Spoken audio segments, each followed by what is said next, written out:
Good morning, everyone. Happy Monday morning to you, and welcome back to Morning Musings. My name is Don K. Preston. I am the president of Preterist Research Institute of Ardmore, Oklahoma. We are continuing our examination of the Olivet Discourse. We are looking at the subject that Jesus introduced in Matthew 24 and verse 43, in which he said, if the master of the house had known in what hour the thief would come, then he would have prepared. And the argument is made. Look, Jesus referred to his second coming as his coming as a thief. Now, obviously, there are no signs of a thief coming.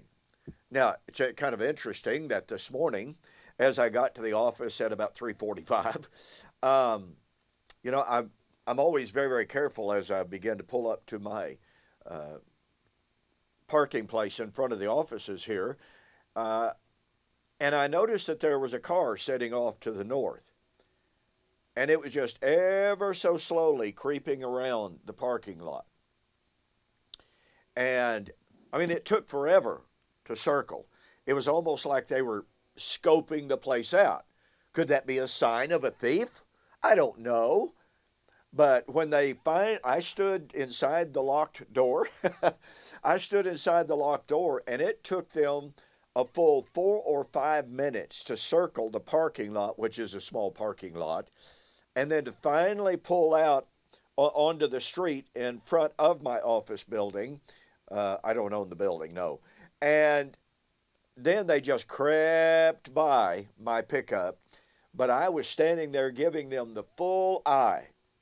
Now, was that a sign of maybe something that might be coming? Who knows? But again, the argument is made, you don't ever know because there are no signs of the coming of a thief. This supposedly proves that in Matthew 24, Jesus was talking about two different comings. He was talking about the fall of Jerusalem and his coming in that event, for which there would be signs. The preaching of the gospel into all of the world, the abomination of desolation, etc., etc. And then his thief coming. Well, as I've already shared with you, when we come to 1 Thessalonians chapter 5, we need to understand something. Paul is drawing on the Olivet Discourse. In my book, We Shall Meet Him in the Air, The Wedding of the King of Kings, and I don't have that on special this month, but nonetheless, I adduced 22 direct parallels between the Olivet Discourse and Thessalonians, 1st and 2nd Thessalonians. Now, the amazing thing about those parallels is that they are taken, quote, indiscriminately, unquote, from the first section and the so-called second section of the Olivet Discourse. So if there was such a clear distinction and delineation between a so-called first section of the Olivet Discourse, talking about AD 70, and the second, then why did Paul draw on both sections, making no delineation whatsoever, making no comment that says, now look, I want to quote the first section of Jesus' Olivet Discourse, which is about the impending fall of Jerusalem in AD 70, but now, by the way, in this citation of the Olivet Discourse, I'm talking about the end of the world. No such comment. But you see, this coming as a thief would be, as Jesus delineated in Matthew 24:37 and following, it would be like it was in the days of Noah. They ate, they drank, they married, they gave in marriage, and they knew not, notice this, they knew not until the flood came and took them all away. Now that taking away there is obviously a very negative, has a very negative connotation. They were taken in destruction. But notice it says, they knew not. Now wait a minute. Noah had been preaching for a generation. Why did they not know? They did not know because they did not believe, because they did not accept, because they did not listen Oh, they heard audibly, but they weren't really listening to what Noah had to say. And so, because they were in unbelief, not because there were no signs, not because there were no warnings, not because they could not know, but they did not know because they refused to know. Now in 1 Thessalonians chapter 5, after Paul discusses Christ's parousia in 1 Thessalonians 4, 13 to 18, Paul then says, "But concerning the times and the seasons, brethren, you have no need that I should write unto you, for you yourselves know perfectly that the day of the Lord so comes as a thief in the night." Now watch. "For when they shall say," notice the contrast between you, brethren, no. They will say peace and safety. But when they say peace and safety, then sudden destruction shall come upon them. Pardon me. It shall come upon them, and it shall be as a woman who is pregnant and having the birth pains. Now, once again, notice the contrast between you know, they do not know. Now, he doesn't say they do not know, but he said they say peace and safety. Now, in that book that I mentioned a moment ago, We Shall Meet Him in the Air, The Wedding of the King of Kings, I spent a great deal of time on the issue of the thief coming here. All right? Pointing out that this language that Paul uses, number one, is from the Olivet Discourse. Number two, it's from the Tanakh. And the language was invariably used as Yahweh's coming in a national judgment. So here is Paul drawing on the language of national judgment.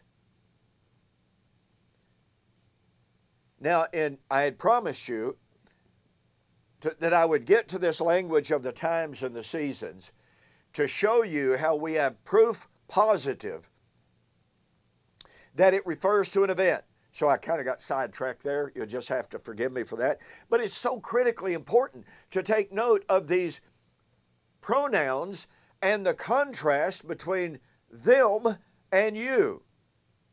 Just like in Matthew 24, they ate, they drank, they were taken away, in contrast to Noah. Now, listen, did Noah eat and drink? Yeah. Well, he was already married. But you see, that's not the point. Noah went about his business building the ark, but he went about his business of eating and drinking, but not being oblivious to the impending disaster which he knew by the word of the Lord was coming. They, in contrast, they ate, they drank, they married, they gave in marriage, totally ignoring the warnings. And that is where Paul is drawing on, because you see, in the days of Noah, those people were saying, hey, let's go about our normal business. I know that guy Noah, but he's just crazy. Who ever heard of a flood? Never been a flood before. So those very people in Noah's day were saying peace and safety. Oh, by the way, they did that in the days of Jeremiah, when Jeremiah was predicting the BC 586 destruction of Jerusalem. Peace, safety. We are called by the Lord's name. This house is called by His name. No harm will come, Jeremiah 7. You see, that comment, that motif, when they shall say peace and safety, it is not because there were not signs. It is not because there were not warnings. It was not because there was not the ability to know, as Paul says here, brethren, concerning the times and the seasons, you know perfectly. You know they don't know. You will not be caught. They're going to be saying, oh, peace and safety, sudden destruction. All right, now tomorrow, as promised, I'm going to look at this terminology a little bit deeper. I've already introduced it, between the reference to the times and the seasons and Acts chapter 1. In the meantime, listen, I want to express my profound appreciation for the marvelous response to my very, very special, I'm talking cut rate, price slashing, August 2020, U.S. orders only, introducing two brand new books. Number one, Watching for the Parousia, Were Jesus' Apostles Confused? There's literally not another book like it that I'm aware of, okay?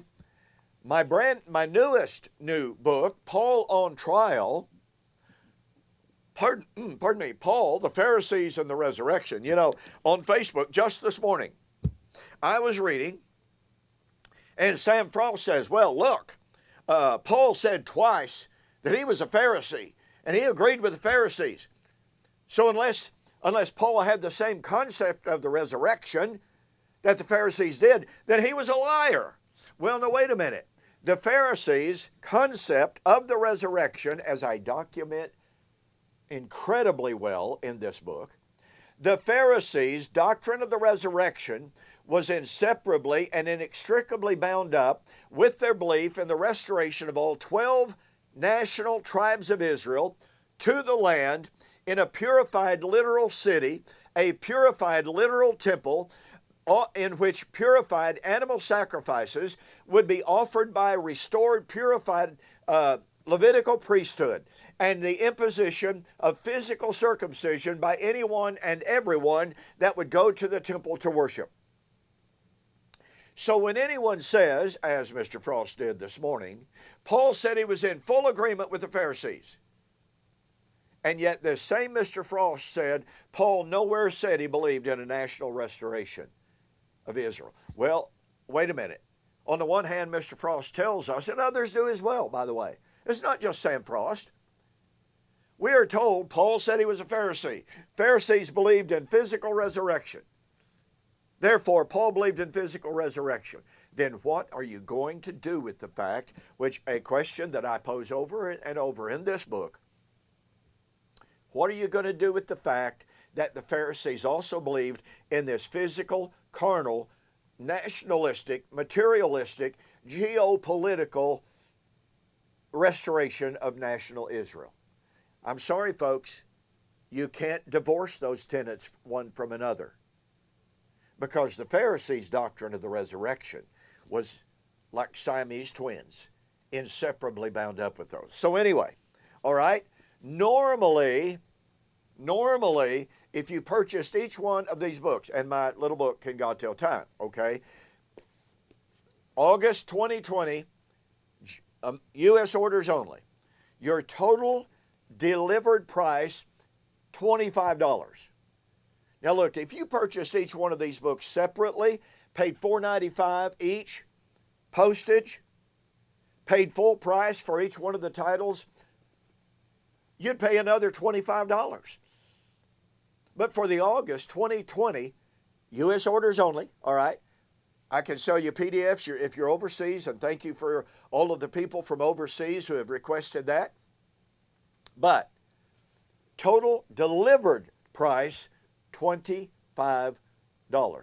I got to thinking about that. I must be crazy to offer a special at such a discount. Anyway, go to my website, donkpreston.com, BibleProphecy.com. There's a tab right on the front page, a very nice banner made by my website, Alan Morton. Just click on it. You can pay for it, $25, full delivered price. This offer is only good for the month of August 2020 and for U.S. orders only. But again, if you're out of the U.S.